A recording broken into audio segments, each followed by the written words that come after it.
जय हिंद दोस्तों, स्वागत है आप सबका आपके अपने YouTube channel Gurukul institute RS में। साथियों, प्रत्येक दिन की तरह आज की करंट अफेयर्स की टॉप लेटेस्ट जानकारियां हमारे चैनल के माध्यम से आप सभी को उपलब्ध कराई जा रही है। दोस्तों, वीडियो को स्किप किए बिना पूरा अंत तक देखिएगा ताकि आने वाली सभी प्रतियोगिता परीक्षाओं में आपको इसका पूरा लाभ मिल सके। और जो भी जानकारी आपको दी जा रही है, सभी जानकारी को डायरी में नोट जरूर कर लीजिए और किसी परीक्षा से पहले सिस्टमैटिक तरीके से आप ऐसे महत्वपूर्ण तथ्यों की पढ़ाई करके जाइए। आने वाले किसी परीक्षा में महत्वपूर्ण प्रश्न जब पूछे जाएंगे, ऐसे प्रश्न आप निश्चित तौर पर बनाकर आएंगे। तो चलिए देर न करते हुए शुरू करते हैं। आज की पहली जानकारी क्या है हमारे पास?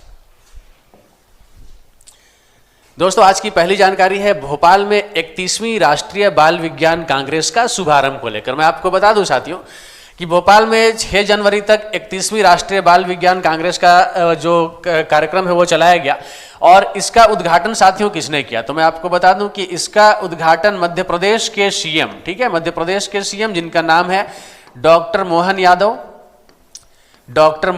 यादव, इनके द्वारा 31वीं राष्ट्रीय बाल विज्ञान कांग्रेस का उद्घाटन किया गया। दोस्तों, मैं आपको बता दूं कि इस राष्ट्रीय बाल विज्ञान कांग्रेस में देश भर के 700 युवा वैज्ञानिकों ने भाग लिया और इसके अतिरिक्त बहरीन, यूएई और सऊदी अरब, ठीक है, ऐसे जगहों के युवा वैज्ञानिक भी इस कार्यक्रम में शामिल होने का कार्य किए। तो जरूर याद रखें कि कार्यक्रम का आयोजन कहाँ हुआ था? भोपाल में हुआ था। उद्घाटन किसके द्वारा किया गया? डॉक्टर मोहन यादव के द्वारा किया गया, ठीक है। और किस चीज का आयोजन की बात हो रही है? तो 31वीं राष्ट्रीय बाल विज्ञान कांग्रेस की बात हो रही है। अगली जानकारी है साथियों one nation one subscription scheme को लेकर। जी हाँ, अब one nation one subscription scheme क्या है? दोस्तों, मैं आपको बता दूं कि यह जो स्कीम है ये छात्रों और शोधकर्ताओं, जी हां, छात्रों और शोधकर्ताओं को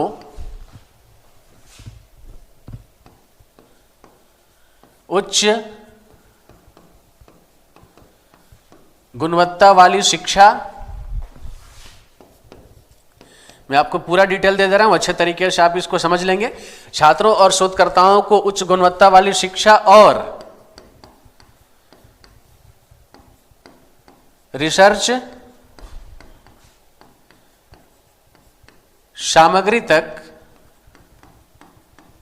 आसान पहुंच बनाने के उद्देश्य से यह योजना साथियों लाई गई है। किसके लिए? तो छात्रों और शोधकर्ताओं के लिए। एक बार जो चीज मैंने लिखा है इसको आप अच्छे तरीके से समझ लीजिए। स्कीम का क्या नाम है? One nation one subscription scheme. और इसका उद्देश्य क्या है? तो छात्रों और शोधकर्ताओं को उच्च गुणवत्ता वाली शिक्षा और रिसर्च सामग्री तक आसान पहुंच बनाने के उद्देश्य से इसको लाया गया है। स्पेशली किसके लाया गया है? तो छात्रों के लिए और शोधकर्ताओं के लिए। चलिए आगे बढ़ते हैं। और साई परांजपे को मिलेगा पद्म पानी लाइफ टाइम अचीवमेंट पुरस्कार। दोस्तों, मैं आपको बता दूं कि 2025 में, ठीक है ना, साई परांजपे, ठीक है, एक कह सकते हैं कि ये कौन है? तो एक राइटर है, फिल्म की निर्माता निर्देशक रही है, ठीक है, और नाम क्या है इनका? साई परांजपे। और इनको क्या मिलेगा? तो पद्म पानी लाइफ टाइम अचीवमेंट पुरस्कार दिया जाएगा। कहां पे दिया जाएगा? तो AIFF। अब ये AIFF क्या है दोस्तों? तो AIFF है Ajanta Ellora international film festival, ठीक है।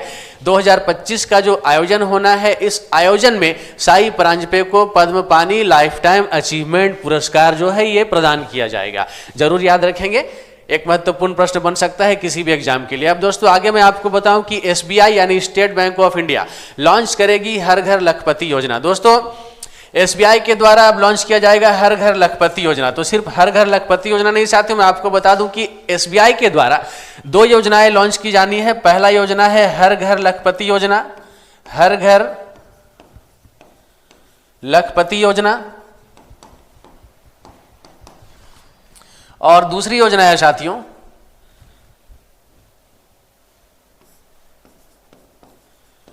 SBI patrons. जी हां, SBI पैट्रॉन्स योजना। अब ये दोनों योजनाएं क्या है? तो मैं आपको बता दूं कि हर घर लखपति योजना के माध्यम से जो बैंक के ग्राहक होंगे वो 1 लाख रुपए या इसके गुणक की राशि को, ठीक है ना, बैंक में जमा कर सकेंगे और अपने बचत करने के उद्देश्य को पूरा कर सकेंगे। और जो SBI पैट्रोन्स है दोस्तों, यह योजना 80 वर्ष या इससे ऊपर के जितने भी सीनियर सिटीजन हैं उन लोगों के लिए SBI के द्वारा लाया जा रहा है। चलिए आगे बढ़ते हैं और अगली जानकारी है, भारत ने GDP आधार वर्ष को संशोधित कर 2022-23 किया। जी हाँ दोस्तों, आपको बता दूं मैं, GDP की गणना के लिए, ठीक है ना, 2011-12 के बाद यानी कि पिछले 10 सालों में देश में पहली बार जो आधार वर्ष उसमें परिवर्तन किया गया है। GDP की गणना के लिए आधार वर्ष को संशोधित करते हुए 2022-23 इसको कर दिया गया है। जरूर याद रखेंगे 2022-23 किया गया है। अब दोस्तों इसके लिए क्या है कि इसके लिए एक सलाहकार समिति का गठन किया गया है और इस सलाहकार समिति के अध्यक्ष कौन है? तो इस सलाहकार समिति के अध्यक्ष है दोस्तों विश्वनाथ गोल्डर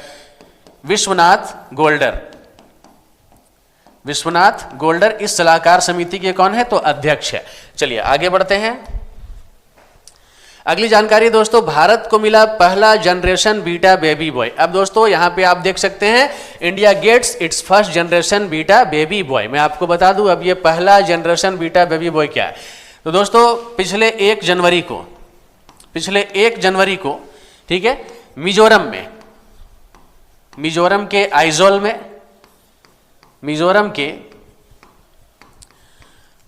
में एक बच्चे का जन्म हुआ और भारत को पहला जनरेशन बीटा बेबी बॉय मिला। अब दोस्तों ये जनरेशन बीटा बेबी बॉय क्या है? तो वर्ष 2025 से लेकर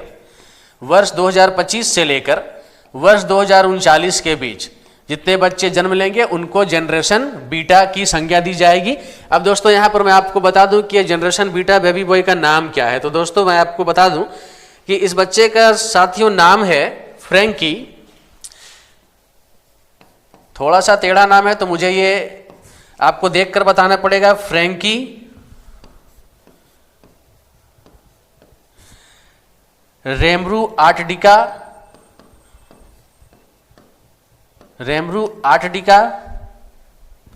जादेंग।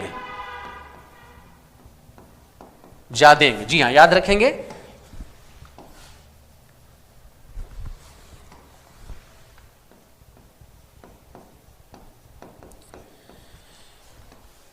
ये जनरेशन बीटा बेबी बॉय जो है उसका क्या नाम है? फ्रैंकी रेमरू आटडिका जादेंग। ठीक है, कहां जन्म लिया है ये? तो मिजोरम के आइजोल में। ठीक है, जरूर याद रखेंगे। तारीख कौन सी है? तो 1 जनवरी।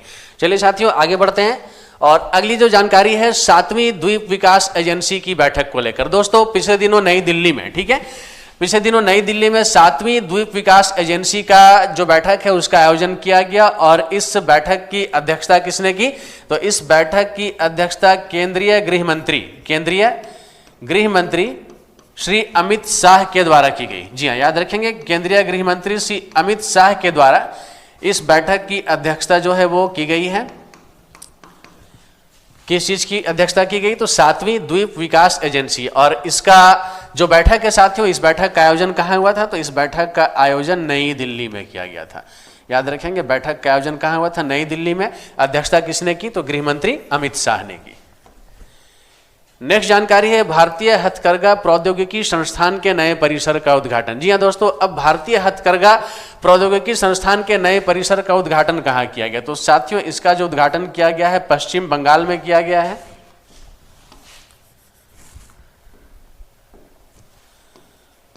इसका उद्घाटन पश्चिम बंगाल में किया गया है। और दोस्तों अब ये जो भारतीय हथकरघा प्रौद्योगिकी संस्थान का जो नया परिसर बना है, ठीक है ना, इसमें लगभग 76 करोड़ रुपए की लागत आई है। 76 करोड़ रुपए की लागत इसमें साथियों आई है। और ये जो परिसर होगा या ये जो संस्थान होगा साथियों, मैं आपको बता दूं कि ये पश्चिम बंगाल यानी कि वेस्ट बंगाल, बिहार, ओडिशा, झारखंड और सिक्किम, जी हाँ, यहाँ की स्टूडेंट्स को यह शिक्षा प्रदान करने का साथियों ये काम करेगा। ठीक है, तो कहाँ पे इसकी स्थापना की गई है? तो पश्चिम बंगाल में की गई है। चलिए दोस्तों आगे बढ़ते हैं और अब आप देख सकते हैं यहाँ पे जो प्रश्न है बिल्कुल एक क्विज के रूप में आप लोगों के लिए, और नीचे ABCD ऐसे इसके 4 विकल्प आपको दिए गए हैं, सभी प्रश्नों के उत्तर आपको यहाँ से देने हैं, ठीक है। तो 31वीं राष्ट्रीय बाल विज्ञान कांग्रेस का शुभारंभ कहाँ किया गया? दोस्तों मैंने आपको अभी बताया था, इसका सही उत्तर कौन सा होगा? ऑप्शन बी, भोपाल, ठीक है। ऑप्शन बी इसका सही उत्तर है, भोपाल। दोस्तों अगला प्रश्न है, one nation one subscription scheme सरकार के द्वारा किसके लिए लाई गई है? तो मैंने आपको बताया था, छात्रों और शोधकर्ताओं के लिए। तो इसका सही उत्तर कौन सा है? फॉर स्टूडेंट्स, यानी कि छात्रों के लिए, ठीक है। Option A is the right answer. अगला प्रश्न है, अभी हाल ही में किस भारतीय लेखिका को अंतर्राष्ट्रीय फिल्म महोत्सव 2025 में पद्म पानी अचीवमेंट अवार्ड देने की घोषणा की गई है? तो दोस्तों इसका सही उत्तर कौन सा है? Option A, Sai Paranjpye. जी हाँ, साई परांजपे को यह अवार्ड दिया जाएगा। और नेक्स्ट है, अभी हाल ही में किस बैंक ने हर घर लखपति योजना लॉन्च करने की घोषणा की है? तो दोस्तों इसका सही उत्तर कौन सा है? State Bank of India. That means option number B is your correct answer, ठीक है, SBI के द्वारा। नेक्स्ट प्रश्न है, भारत सरकार ने GDP आधार वर्ष को संशोधित कर किस कार्य वर्ष में बदलने का प्रस्ताव तैयार किया है? तो दोस्तों इसका सही उत्तर कौन सा होगा? 2022-23। जी हाँ, 2022-23। अगला प्रश्न है, भारत का पहला जनरेशन बीटा बच्चा का जन्म किस राज्य में हुआ? ठीक है, तो इसका सही उत्तर कौन सा है? Mizoram. Option A is the correct answer. Next question है, हाल ही में द्वीप विकास एजेंसी की अध्यक्षता किसने की? जी हाँ, अब इसकी जो बैठक आयोजित की गई, तो इसकी अध्यक्षता किसने की? अभी मैंने आपको जानकारी दी, केंद्रीय गृह मंत्री Amit Shah. Option number D आपका करेक्ट आंसर है। अगला प्रश्न है, हाल ही में भारतीय हथकरघा प्रौद्योगिकी संस्थान के नए परिसर का उद्घाटन कहाँ हुआ है? दोस्तों मैंने आपको बताया, ऑप्शन नंबर डी, पश्चिम बंगाल में। जी हाँ, ऑप्शन नंबर डी, पश्चिम बंगाल में। बढ़ते हैं अगले स्लाइड की ओर। और अगला स्लाइड आज का प्रश्न आप लोगों के लिए। जी हाँ, अब आज का प्रश्न क्या है, अभी हाल ही में भारत ने किस देश के मध्य गैर बासमती चावल व्यापार पर समझौता किया है? जी हाँ, भारत ने किस देश के साथ, ठीक है, गैर बासमती चावल व्यापार पर समझौता किया है? अब आपके पास में ये 4 ऑप्शन आप देख रहे हैं, कल के वीडियो में मैंने इसकी जानकारी आपको दे रखी है। ऑप्शन ए है भारत व इंडोनेशिया, ऑप्शन बी है भारत व जापान, ऑप्शन सी भारत व चीन, ऑप्शन डी भारत व नेपाल। आपको क्या लगता है इन चारों में से इस प्रश्न का सही उत्तर कौन सा है? तो दोस्तों आइए कमेंट बॉक्स में अपना सही जवाब दे जाइए। और दोस्तों आप लोग निश्चित तौर पर अपनी तैयारी को आगे बढ़ा रहे हैं, सिस्टमेटिक वे में अपनी तैयारी को जितना हो सके अच्छे प्रयासों के साथ आगे बढ़ाते रहिए। आने वाले दिनों में आपकी सफलता आपको जल्द मिलेगी। दोस्तों आप सभी को हमारी पूरी टीम की ओर से बहुत सारी शुभकामनाओं के साथ जय हिंद, जय भारत।